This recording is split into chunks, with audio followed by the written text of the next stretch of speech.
আসসালামু আলাইকুম। জয়পুর টোটাল শপে আপনি নিয়মিত স্বাগতম। আমি মোহাম্মদ আশরাফুল ইসলাম। আজকে আপনাদের দেখাবো একই ছাদে ইলেকট্রিক এন্ড স্যানিটারি পাইপের কিছু টিপস। একই ছাদে ইলেকট্রিক স্যানিটারি পাইপ স্থাপন করুন এবং আপনার ছাদকে নিরাপদ রাখুন। তো আমরা যে ছাদে পাইপ দেওয়ার সময় এই কাজটা আগেই করে রাখি। ডিজাইন মাফিক অথবা ইঞ্জিনিয়ার দ্বারা ডিজাইন করে বা মিস্ত্রিদের সাজেশন নিয়ে যে কোন জায়গায় টয়লেট হবে, কোন জায়গায় বাথরুম হবে, কোন জায়গায় বেসিন হবে, কোন জায়গায় সিঙ্ক হবে।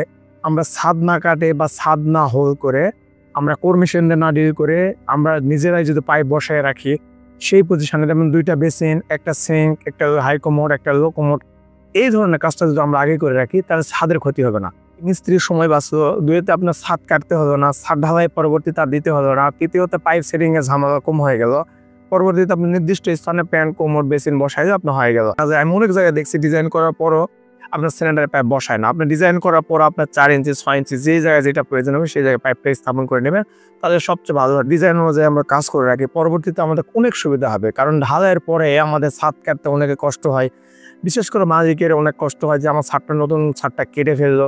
এই ধরনের সমস্যা আপনারা ভুগতেছেন, এই হলো ছাদে আগে থেকে আপনি স্যানিটারি পাইপগুলো বসায় রাখবেন। তাই যদি আপনারা একসাথে পাইপ দেন অবশ্যই ডিজাইন অনুযায়ী করবেন। যেমন বাইরের দেশগুলোতে অনেক সময় আমরা ডিজাইন অনুযায়ী কাজ করি বা দেখিয়ে যে একসাথে স্যানিটারি একটি পাইপ বসায়। এই ভিডিওটি যদি ভালো লাগে অবশ্যই লাইক, কমেন্ট এন্ড শেয়ার করবেন এবং নতুন নতুন ভিডিও পেতে অবশ্যই আমার চ্যানেলটি সাবস্ক্রাইব করে রাখবেন। অবশ্যই কমেন্টে বলবেন যে সব ভিডিওগুলো আমি দেখালাম আসলে ভিডিওগুলো বা এই কথাগুলো বললাম, এই কথাগুলো আসলে কি সঠিক না কি, অবশ্যই আমার কমেন্টে মন্তব্য করবেন।